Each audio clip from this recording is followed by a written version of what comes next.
super peur. Là il y a 40 nœuds, il y a des vagues de malades. Et là dehors, je ne vais plus dehors parce que c'est trop dangereux.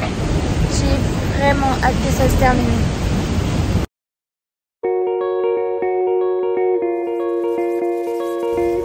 Partir de la Bretagne et se dire littéralement, je vais de l'autre côté, aux États-Unis, en bateau, en solo et en course sur mon IMOCA.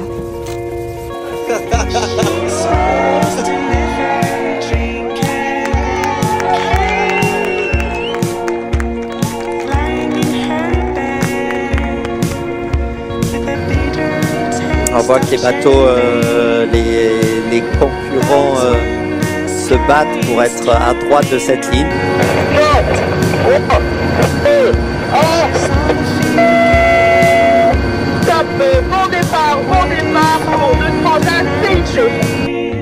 C'est totalement fou. Et pourtant, je me suis lancée pour réaliser The Transat, la plus ancienne des transatlantiques, sur les traces des grands navigateurs comme Tabarly, Gabard, Poupon, Lecléache. Alors le 28 avril, je suis partie de Lorient pour cette grande aventure. Et voici son histoire.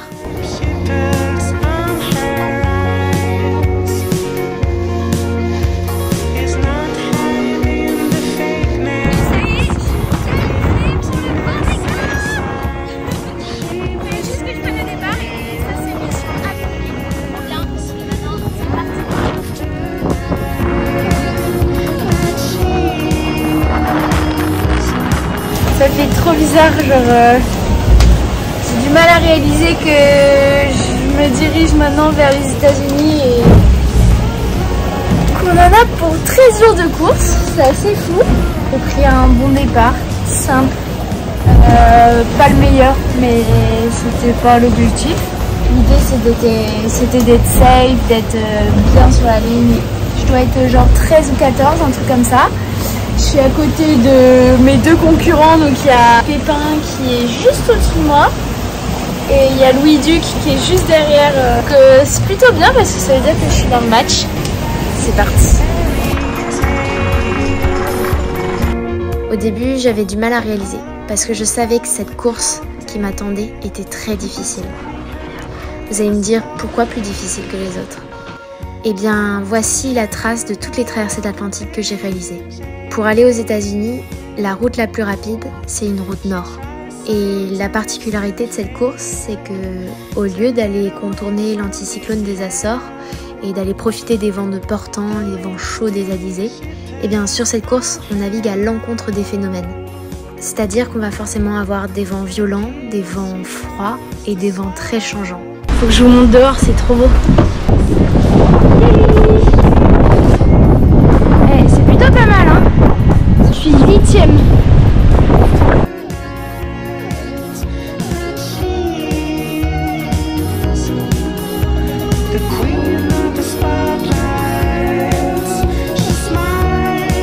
Première nuit, ce qui me fait trop rire, c'est que Sarah m'a préparé une énorme plâtrée de pâtes. Mais genre, je vais mettre 4 jours à manger tout ça, je pense. Ça me fait trop rire parce que Sarah a toujours trop peur du manque de nourriture en mer.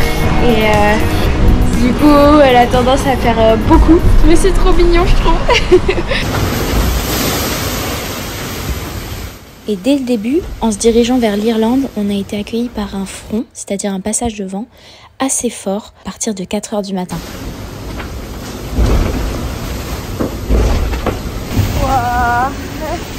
Il y en a encore pour 2 heures à peu près, je pense.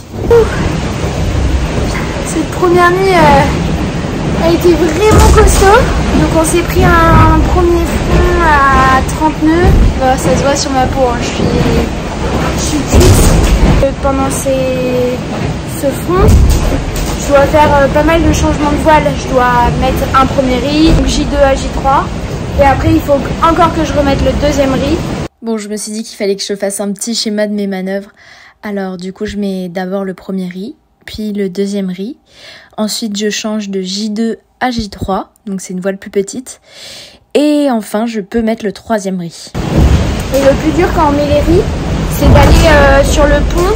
En fait, on saucissonne la voile en bas En fait, on l'attache très fort, on la serre très fort pour pas qu'il y ait des poches d'eau dans la GV. Et du coup, c'est ce que j'ai fait, mais le rideau, j'ai eu tellement de mal, c'était super dur. J'ai réussi à l'attacher à 3 points fixes au lieu de 4.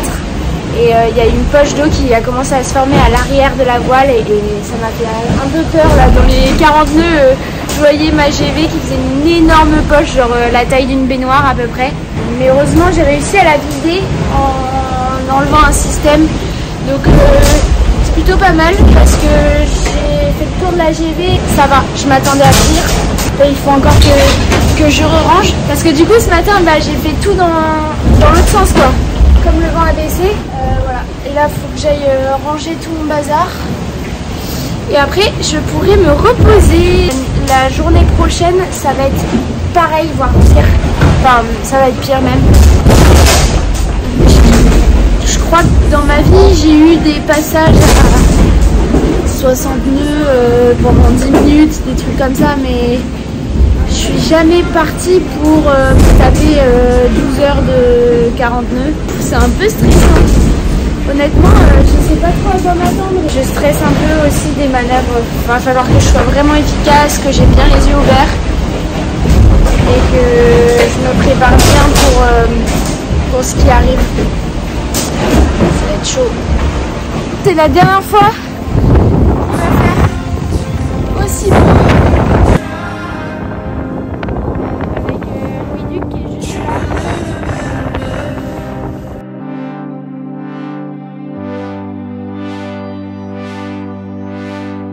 Comme vous pouvez le voir, moi je suis là, le petit bateau en bleu, et ça, c'est ce qui nous arrive dessus. Quand je défile les heures, là je serai par là, en plein dedans.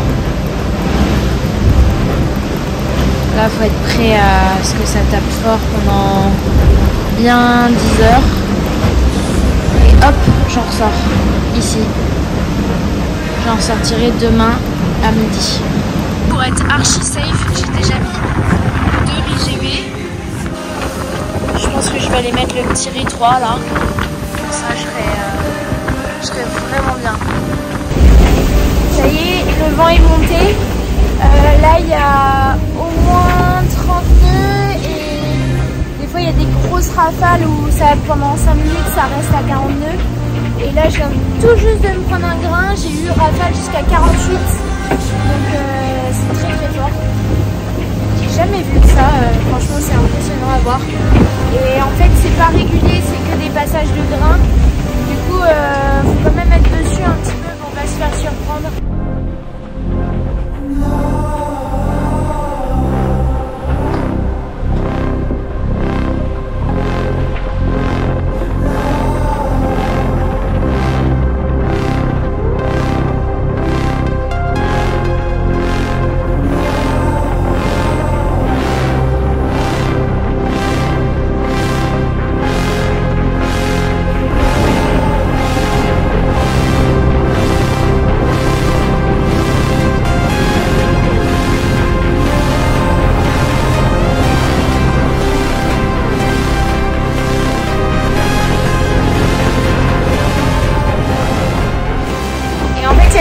Qui était à côté de moi et qui avait que 2 RIGV et il s'est pris le premier grain et ça l'a pas fait, je l'ai vu, je sais pas, faire un truc bizarre, il a affalé, puis après il s'est mis à virer et là j'ai l'impression qu'il est en train de rentrer.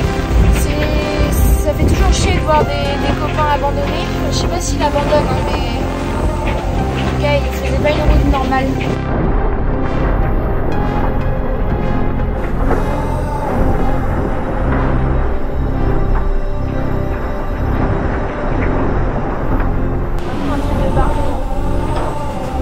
Quand j'aurais passé ce front, je pourrais dire que j'ai vécu vraiment un début de tempête quoi. La troisième nuit, le vent a commencé à mollir au passage de la dorsale. J'ai alors reculé mes voiles dans le bateau pour mettre le poids à l'arrière. Le matossage, c'est l'un des efforts le plus physiques à bord. Sur cette manœuvre, j'avais 3 voiles à matosser. Chacune pèse environ entre 60 et 80 kg. Hello! Là on est jeudi, on va rentrer dans du vent fort, donc on a passé la dorsale cette nuit. Il y a déjà 30 nœuds, le bateau avance à 20 nœuds, on en a pour plusieurs jours. En tout cas, moi je me suis bien préparée, je me suis changée, j'ai mis une sous-sèche, une sèche un peu intégrale qu'on met en dessous de la salopette pour tenir vraiment bien chaud et étanche. J'ai mis des polaires, je me suis changée, tout ça. Le bateau il est prêt, j'ai mis 2 RIGV, une petite voile d'avant et puis les pâtes sont prêtes. On est jeudi et je suis encore en train de manger les pâtes. C'est des pâtes Rana parce que j'adore les pâtes Rana.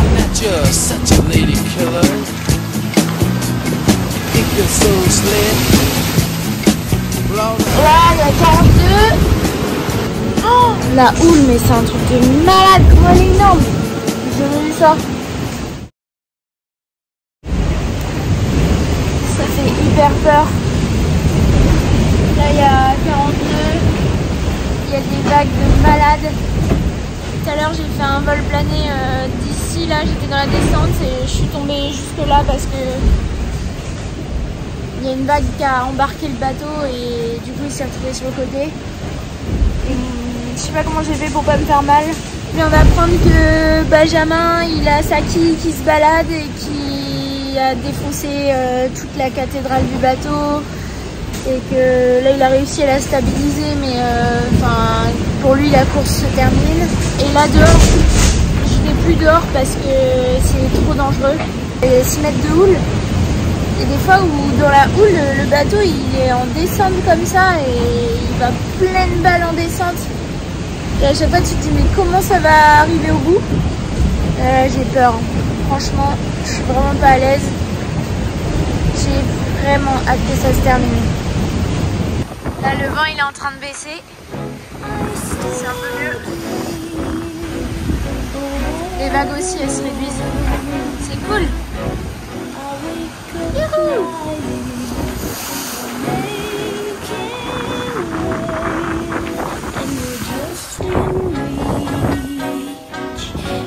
Ça chasse. Bon, on est le lendemain là de la tempête et je vais beaucoup mieux qu'hier parce que je sentais pas bien quoi. C'était assez flippant les vagues et puis le fait que tous les bateaux autour cassent. Je me disais mais moi qu'est-ce qui va m'arriver quoi, c'est sûr mon bateau il va casser aussi, qu'est-ce que ça va être. Le vent baisse, je me rapproche du centre de la dépression. C'est la première fois que je fais ça, une approche de dépression par le nord.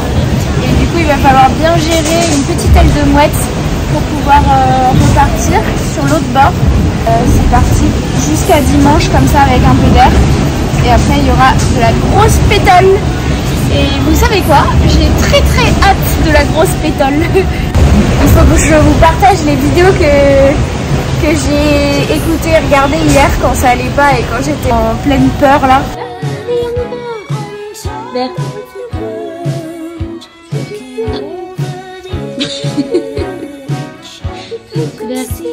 Hop là, je croise Gento, James Aradé. J'espère que la prochaine fois qu'on se croise, ce sera moi qui vais passer devant. À partir de ce moment de la course, j'ai commencé à me remettre en mode attaque et compétition, c'est-à-dire à aller chercher un petit peu la limite du bateau, mettre des voiles plus grandes par rapport au vent pour essayer, pour tenter et pour essayer de grappiller des places dans le classement. En fait, maintenant je commence à être habituée à du 35 nœuds établi rafale à 40 parce que là ça va être comme ça pendant plusieurs jours, comme ça jusqu'à dimanche 17h.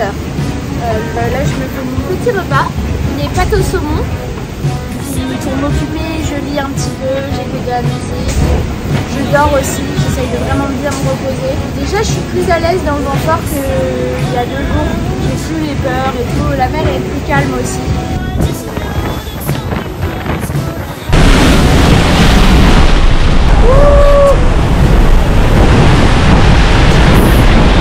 parti!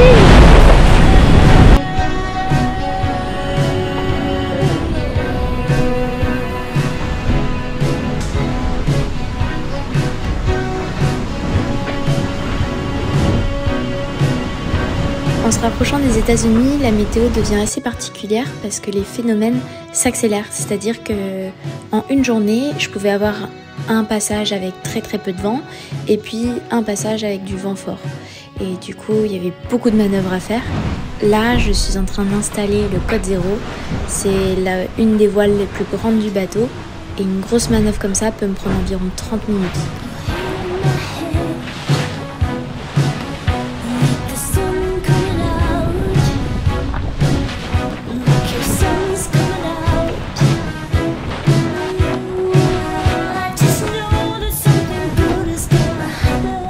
Regardez-moi ça, un petit soleil qui apparaît derrière nous. Aïe aïe aïe, ça fait vraiment trop longtemps que j'ai pas vu le soleil. Oui, il est là. Là c'est grand ménage de tout le bateau. Là j'ai sorti toutes mes affaires pour les aérer et tout. Le lit aussi, beaucoup. Là il y a le plaid. J'ai fait check du bateau, des cloisons d'un peu partout, tout à l'avant, tout à l'arrière. Et là, il ne me reste plus qu'à faire le check du tout ce qui est sur le pont. Ça fait du bien là, un peu de soleil, un peu de chaleur.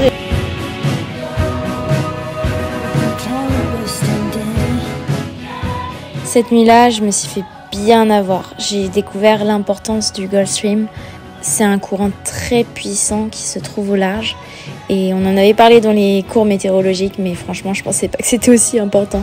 Et en gros je suis là et du coup il y a un tourbillon là. Ah c'est l'enfer! Parce que du coup j'ai perdu toute l'avance que j'avais mis sur Guirec, Biotherme et sur Gento. J'ai tout perdu, les 3 passes devant là. Alors sur cette fin de course j'ai vraiment tout donné. J'ai poussé mon bateau dans ses limites pour essayer de regrappiller les places que j'avais perdues. J'ai réussi à dépasser Gento et je me suis vraiment rapprochée de Guirec.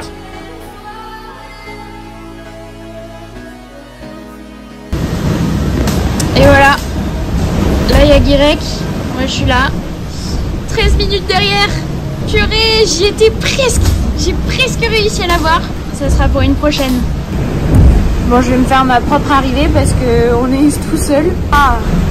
2, 1 et top, arrivé de devenir dedans, oui.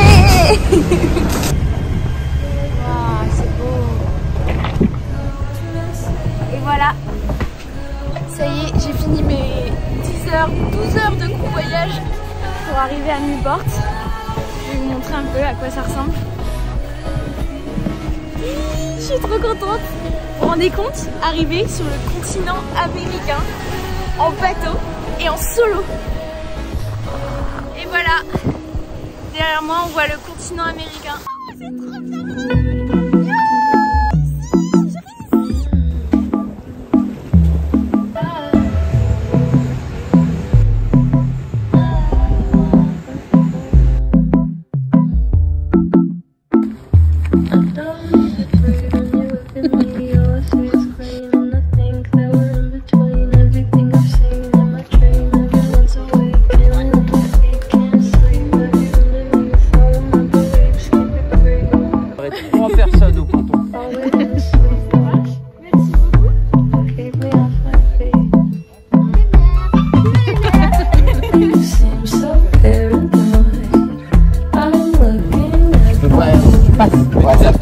Ça faisait la même.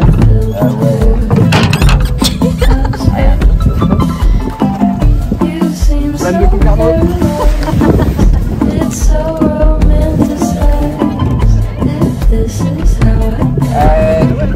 Contrôle de papier, s'il vous plaît.